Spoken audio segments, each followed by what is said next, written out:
Karena kan berhubungan dengan masyarakat, berhubungan dengan kesejahteraan rakyat. Nah, Oke. sejahteranya itu kan bagian daripada salah satu visi berdirinya provinsi loh, Banten. Iya. Maju, mandiri, sejahtera.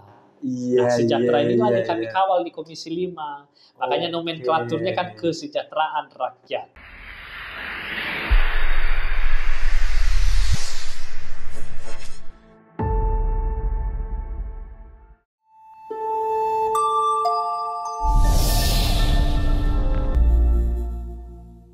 Assalamualaikum warahmatullahi wabarakatuh. Selamat datang kembali di Bagus Podcast. Akhir Juli tinggal menghitung bulan lagi. Tinggal berarti kalau anggota DPRD Banten yang baru akan dilantik 2 September ya tinggal 2 bulan lagi. Menghitung hari juga. Menghitung hari juga. Hari ini kita undang Ketua Komisi 5 DPRD Banten, Bung Yeremia Menropa. Kita sapa dulu. Assalamualaikum. Waalaikumsalam. Apa kabar Mas Afro? Alhamdulillah. Kita ketemu lagi. Padat kayaknya hari ini. Hari ini cukup padat ya, biasa keliling-keliling gitu. Asik. Rapat, evaluasi berkaitan dengan PPDB, kemudian juga tadi ada rapat kerja bersama mitra. Jadi baru selesai tadi jam 4 itu, jam 4 sore. Emang kalau anggota DPRD Banten periode 2019-2024 yang terpilih kembali masih gesit-gesit kerjanya. Iya. Selamat Pak Ketua kembali terpilih ya. Nah, ini di penghujung periode Abang 2019-2024. Kami kemarin juga diskusi dengan Ketua DPRD Banten. Untuk menanyakan bagaimana nih di 2 bulan terakhir kinerja DPRD Banten masih on the track nggak? Betul. Sekarang kita kerucutkan kinerja Komisi 5. Komisi 5. Ini komisi yang bagi wartawan Bang itu adalah anggota-anggota dewan terbaiknya Provinsi Banten ada di Komisi 5. Oh iya, betul. Nah, makanya karena urusannya juga masyarakat langsung. Makanya kan banyak yang menyalonkan diri dari daerah. Iya. Pengamat bilang inilah akademi politiknya DPRD Banten gitu. Komisi 5. Ada di Komisi 5. Nah, ini di 2 bulan terakhir sebelum nanti Abang dilantik lagi, mungkin Sapro nggak tahu, Abang juga mungkin belum tahu akan di mana nanti di periode yang baru. Betul, ya. Nah, mungkin masih betah di Komisi 5. Betul, ingin yang begitu untuk masyarakat. Iya. Tapi semuanya di komisi tentu bagaimana memperjuangkan aspirasi masyarakat tentu. Oke, karena utamanya pengabdian. Asik. Nah, ini yang paling menarik Pak Ketua. Kalau bicara soal periode penghujung berarti kan PPDB 2024 itulah PPDB terakhir di masa periode 2019-2024. Kemudian bicara soal penanganan stunting kesehatan juga ini kami para wartawan memotret kinerja secara keutuhnya DPRD Banten tapi secara parsialnya komisi-komisi. Betul. Ada 2 bulan terakhir masih ada perda inisiatif DPRD Banten dari Komisi 5 yang masih harus dibahas nggak? Masih ada. Apa itu? Kita sedang membahas perda perlindungan perempuan dan anak terhadap kekerasan. Barusan minggu yang lalu dibentuk pansusnya. Kebetulan Raperda ini adalah usul inisiatif Komisi 5. Asik. Kemudian ketika masuk di dalam paripurna untuk pembentukan pansus, kembali ditugaskan Komisi 5 untuk menjadi pansus. Jadi masih harus rapat pansus nih ya? Ada rapat pansus. Luar biasa. Ini sih momentumnya bagus Pak Ketua. Kemarin kan peringatan Hari Anak. Iya betul. Hari 23 kemarin Hari Anak Nasional. Jadi semakin memotivasi. Betul. Berarti tinggal satu lagi itu? Tinggal satu ini yang usulan inisiatif Komisi 5. Oke, di pamungkasnya. Wah, nah kita berharap ini di akhir Agustus ini harus kelar, harus selesai itu. Jadi jangan sampai pending. Jangan sampai jadi Bergeser. PR. Betul. Ke periode yang baru. Siap. Jadi semangat kerjanya masih tinggi untuk menyelesaikan itu. Masih tinggi ya. Meskipun kita intip absen-absennya ini kalau yang nggak ke kantor, berarti waktu pileknya nggak terpilih lagi. Bisa sudah mulai semangatnya seperti apa? Iya. Baterainya apakah masih alkalin? Tapi Komisi 5 kami lihatnya masih yang paling kompak. Iya betul. Ya. Karena mungkin mitra kerjanya yang paling banyak juga ya. Bukan sih yang paling banyak. Kalau yang paling banyak itu di Komisi 1. Oh, justru Paling komisi banyak 1. itu 18 OPD. Kalau di Oke. kami itu hanya 10 OPD yang bermitra dengan Komisi 5. Tapi itu penentunya Provinsi Banten. Ya, karena kan berhubungan dengan masyarakat, berhubungan dengan kesejahteraan rakyat. Oke. Nah, sejahteranya itu kan bagian daripada salah satu visi berdirinya provinsi loh, Banten. Iya. Maju, mandiri, sejahtera. Iya, Nah, sejahtera ini iya, yang kami iya. kawal di Komisi 5. Makanya Oke. nomenklaturnya kan kesejahteraan rakyat. Asik, mantap. Tapi saya perlu awali dari sisi kepemimpinannya dulu, Pak Ketua. Berarti kan DPRD Banten periode 2019-2024 ini menemui 2 kepemimpinan Oke, di masa kepemimpinan Pak WH Pak Andika dan Betul. PJ Gubernur. betul. Apa yang berbeda kalau kita bicara dengan kerja-kerja Komisi 5 dengan menemui 2 Betul. pemimpin ini? Ada perbedaan. Oke. Perbedaan yang pertama tentu kan Pak WH Pak Andika adalah gubernur yang terpilih oleh rakyat, yang tentu punya sebuah bagaimana merealisasikan, mewujud nyatakan janji-janji politik ketika waktu kampanye yang dituangkan di dalam baik RPJMD maupun di dalam RKPD di setiap tahunnya. Nah, kemudian kan periode berikutnya ini kan dilanjutkan oleh PJ Gubernur yang merupakan kan penunjukan atau pejabat gubernur kan tentu oleh presiden. Ya, oleh presiden. Ya tentu ya dalam rangka bagaimana berkesinambungan. Tetapi sedikit perbedaannya kan tadi kan berbeda ketika itu pilihan rakyat dengan yang tadi pejabat. Itu ada sedikit perbedaan dalam rangka bagaimana inovasi program, bagaimana kegiatan yang punya yang definitif ini kan punya kewenangan lebih ya, termasuk misalnya ketika birokrasi kan dia punya bagaimana menentukan si A, si B, si C bisa ditempatkan di sana di sini. Nah kalau PJ kan nggak bisa, harus dia mendapatkan restu dari Kemendagri misalnya. Tapi walaupun dia sudah misalnya mendapatkan itu, tapi geraknya masih ada hal-hal lain yang diperhatikan. Nggak bisa langsung eksekusi.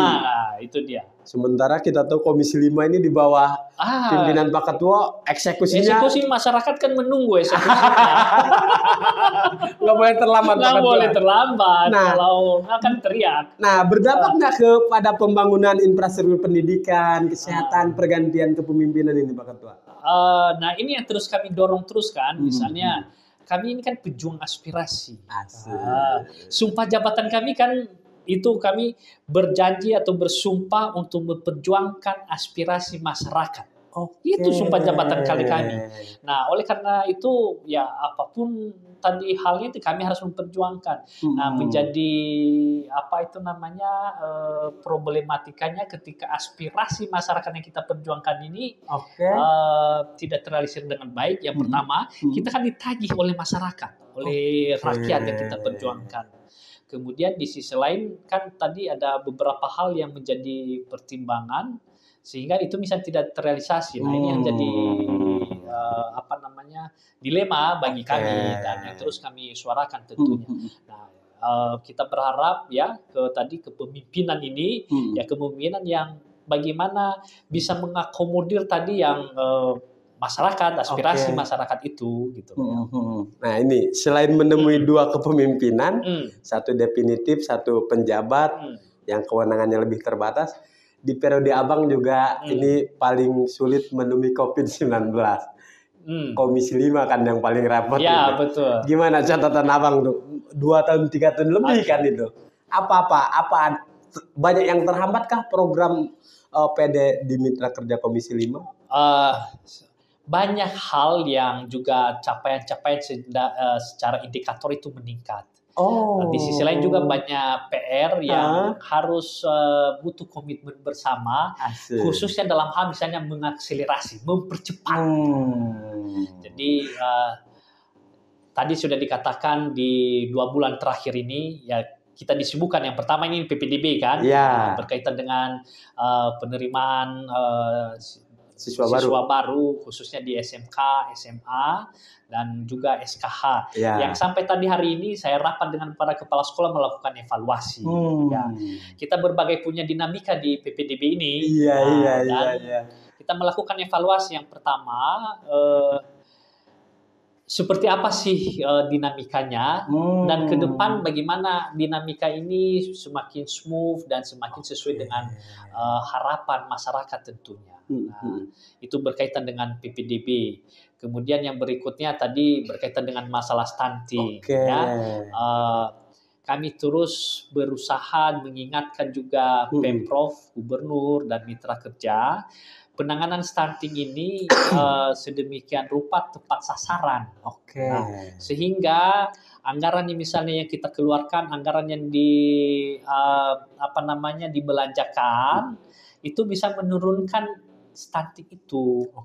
Karena terus terang saja di tahun 2024 ini kan terakhir, data terakhir kan agak sedikit ada peningkatan stuntingnya. Ya, jadi ini catatan bahwa penanganan stunting itu bagaimana sedemikian rupa untuk penanggulangannya harus by name by address. Kurangin acara-acara seremoni yang membutuhkan biaya, maka kenapa tidak acara seremoni ini langsung misalnya kepada sasaran langsung kan. Kemudian bagaimana pencegahannya. Betul. Kan harus dari hulu kan mencegahnya sampai kita ke hilir. Itu yang berkaitan dengan misalnya masalah stunting. Karena ya stunting ini kan harus menjadi concern semua dan ini menjadi prioritas masa depan Provinsi Banten kan tergantung pada generasi kan. Betul. Ya kita ke depan harapkan generasi kita kan yang unggul, sehat dan cerdas untuk menjawab tantangannya. Lah, tantangannya apa sekarang? Nah, ke depan ini kan industri 4.0, teknologi yang semakin pesat. Nah, kemudian misalnya dunia yang semakin metaverse, dunia yang digital kan. Ada misalnya AI, artificial intelligence, kecerdasan buatan. Suka tidak suka, mau tidak mau kan kita harus menguasai ilmu pengetahuan dan teknologi ini. Nah, ilmu pengetahuan dan teknologi adanya di mana? Di sekolah tadi mulai pendidikannya seperti apa, pengembelengannya seperti apa, kemudian generasi kita mau tidak mau kan harus generasi unggul, sehat dan cerdas yang tidak boleh stunting. Kalau program pengendalian stuntingnya gagal, Indonesia cemas nanti ya. Nah, kita harapkan kan Banten emas, Indonesia emas, jangan sampai cemas tadi. Jangan tambah C di belakangnya. Luar biasa Pak Ketua. Baik, kita lanjutkan. Saprol ingin mengkonfirmasi beberapa hal. Pertama terkait dengan program kesehatan dulu. Ini RSUD Labuan dan RSUD Cilograng, rumah sakit yang baru milik Pemprov Banten. Kok sampai 2024 belum beroperasi nih Pak Ketua? Bahkan kemarin kan saya sebagai Ketua Pansus LKPJ, Laporan Keterangan Pertanggungjawaban Gubernur tahun anggaran 2023, kita merekomendasikan untuk segera mengoperasikan itu. Jangan sampai terbengkalai. Kenapa? Itu kan sudah dibangun dari beberapa tahun yang lalu, 2021 lanjut ke 2022. Kalau tidak beroperasi, ya kan gedung bangunannya bukan semakin bisa digunakan, malah nanti akan menjadi gedung yang bisa hal-hal yang kita tidak inginkan jadi terjadi kan. Nah, kita mendorong itu. Ya kita berharap sih secepatnya. Nah, cuman kan ada beberapa hal yang masih terkendala di sana, yaitu berkaitan dengan sarana penunjang. Kemudian berikutnya adalah berkaitan dengan tenaga medis, SDM-nya, peralatan medisnya juga sudah mulai masuk ke sana. Tetapi begini,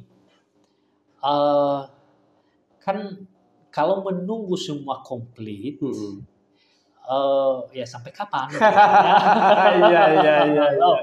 Ini jangan jadi terbengkalai tadi. Ya, kita dorong terus ini untuk segera dioperasikan. Setidaknya buka di sana apakah pelayanan kesehatan apa dulu di awal gitu kan, sambil menunggu kelengkapan yang lainnya. Gitu. Baik di Labuan maupun di Cilograng.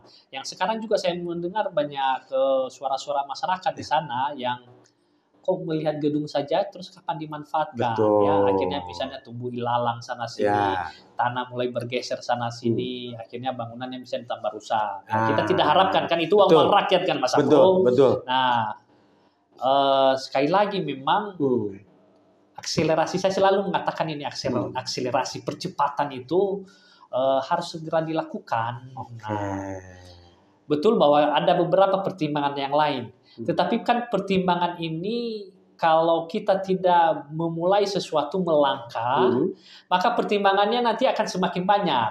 Tapi kalau sudah semakin kita memulai, kan mulai bisa memecahkan. Pertimbangan ini solusinya ini, ini solusinya ini. Kan, mulai aja dulu. Mulai aja dulu. Nah, itu yang kita harapkan dan yang kami dorong di Komisi 5, bahkan kami cantumkan di dalam LKPJ loh. Tercantum di dalam LKPJ, rekomendasi LKPJ terhadap LKPJ, rekomendasi DPRD terhadap LKPJ yang berdasarkan Permendagri, rekomendasi DPRD terhadap LKPJ wajib ditindaklanjuti. Tapi kita berharap lah ya, kita masih ada waktu ini. Sekarang bulan Juli, Agustus, September ya. Kita berharap ya ini akan segera beroperasi. Itu harapan kita. Ya, kalau bisa sebelum 2 September ya. Ya, sebelum 2 September itu biar masuk prestasi periode. Oh iya betul. 5 tahun. Tapi namun demikian bidang kesehatan lah ya. Kita juga beberapa prestasi di Provinsi Banten, termasuk Provinsi Banten secara universal health coverage sudah kita kategori universal health coverage secara provinsi. Walaupun kita masih punya 2 PR, yaitu di Kabupaten Serang dan juga Kabupaten Lebak, Kabupaten Pandeglang yang belum bisa. Tapi secara provinsi sudah UHC. Artinya masyarakat di Provinsi Banten yang berobat di Rumah Sakit RSUD Banten, RSUD Malimping, nantinya di RSUD Labuan dan Cilonggra, bisa berobat ke sana. Kalau belum punya BPJS, langsung sana nanti akan didaftarkan langsung menjadi penerima BPJS PBI Provinsi Banten. Otomatis itu? Otomatis. Ada yang khawatir kan, SKTM tidak diterima, tidak berlaku. Sesungguhnya SKTM itu masih tetap digunakan dalam rangka untuk mengurus keanggotaan BPJS PBI. Nah, itu sebetulnya. Jadi itu sebuah itu sebuah prestasi. Kita Provinsi Banten sudah UHC Universal Health Coverage, mempermudah masyarakat dalam rangka kepesertaan BPJS tadi. Itu prestasi loh. Iya. Meskipun Pak Ketua janji Pemprov kan dulu cukup pakai KTP aja. Ya, tapi kan terhambat regulasi. Sekarang harus pakai BPJS. Siap. Itu yang pertama. Kemudian yang kedua, secara statistik lagi nih. Dari sisi angka kematian ibu dan bayi yang dari tahun 2022 sebelumnya kita masuk 5 provinsi terbesar loh angka kematian ibu dan bayi. Sekarang kemarin di 2023 kita sudah turun jauh drastis menjadi 5 terendah angka kematian ibu dan bayi. Nah, tentu kan itu artinya bahwa program-program yang kita dorong melalui Dinas Kesehatan khususnya terkait dengan promotif dan preventif itu kan berdampak. Ada dampaknya dari sisi berkaitan dengan indikator. Walaupun tadi saya katakan kita masih punya PR berkaitan dengan stunting lah ya. Tapi dari sisi kesehatan itu. Kemudian tadi kita menyinggung berkaitan dengan Raperda yang sedang kami bahas, yang merupakan 2 bulan terakhir ini kita harus selesaikan. Perlindungan perempuan dan anak terhadap korban kekerasan. Ya. Kita masih menyadari bahwa angka kekerasan terhadap perempuan dan anak ini masih tinggi di Provinsi Banten. Sehingga pemerintah Provinsi Banten harus melakukan langkah-langkah dan program-program yang lebih menyentuh untuk mengurangi ini. Sehingga kita perlu merevisi Perda. Sehingga nanti ke depan kita berharap program yang sifatnya promotif, preventif terhadap kekerasan ini semakin masif sehingga kekerasan, keterlibatan semua masyarakat, partisipasi masyarakat itu semakin meningkat. Dan bagaimana sisi kuratif dan rehabilitatifnya ini juga semakin meningkat. Kita punya misalnya UPTD, PPA. Bagaimana ini diperhatikan dengan baik ketika ada korban. Kemana mereka harus mengadu. Betul. Kemana misalnya mereka harus diadvokasi, baik dari sisi hukumnya, baik dari sisi pemulihan secara psikologi, baik dari sisi misalnya pemulihan secara ekonomi dan sosialnya, ya itu kita punya unit itu yang harus kita perkuat. Termasuk keterlibatan misalnya di Polres, di Polsek, di Polda, misalnya ada unit, sekarang kan ada unit PPA-nya juga di sana. Tapi kan kita harus penguatan, termasuk misalnya di kejaksaan. Termasuk misalnya di rumah sakit kan harus supaya apa? Karena pertama perempuan itu kan dikatakan tiang, tonggak dalam pembangunan, tonggak tiang negara. Juga termasuk dalam keluarga loh Mas Apro, tiang dalam keluarga. Loh kalau misalnya perempuan itu tiang ini rapuh, sedikit ada masalah, sedikit aja goncangan, ambruk itu rumah tangga. Maka kita berharap penguatan pemberdayaan perempuan ini semakin meningkat. Nah, ada perda yang sudah kita telah tetapkan juga, yaitu pengarusutamaan gender. Nah, ini semua berkaitan dengan satu sama lain. Untuk pemberdayaan, pengarusutamaan gender, kita sudah buat kemarin perdanya di akhir 2023, pengarusutamaan gender. Nah, sekarang kita membuat perda bagaimana pelindungan perempuan dan anak terhadap kekerasan. Kekerasan ini bukan hanya kekerasan fisik, ada namanya kekerasan secara psikis, ada kekerasan seksual misalnya, ada kekerasan secara ekonomi, ada kekerasan secara penelatanan sosial. Nah ini semua kita harus minimalisir, ya, sehingga nanti ya tadi generasi kita ketika misalnya perempuannya berdaya, perempuan tidak mengalami kekerasan, kemudian kesamaan gender ini terus menjadi perhatian bersama. Kemudian anak-anak yang dilahirkan ya tadi menjadi generasi yang unggul, sehat dan cerdas tadi semua ada keterkaitannya dan yang menentukan tadi kesejahteraan itu. Kuncinya itu. Makanya kita buat raperdanya sekarang bentuk raperda sedang kita bahas. Jangan sampai juga ini menjadi diluncurkan di periode berikutnya, kita harus menyelesaikan. Benar, nah ini yang terus kami kejar. Prosesnya sudah sampai kemarin pembahasan, sekarang kita sedang mengajukan ke Kemenkumham untuk harmonisasi dan sinkronisasi. Progresnya sudah luar biasa itu. Siap. Kemudian berikutnya tadi bersama dengan Dinas Tenaga Kerja, Dispora, Dinas Pemberdayaan Masyarakat dan Desa, ya di Komisi 5 itu kan kita banyak dorong juga yang sudah berhasil untuk masyarakat.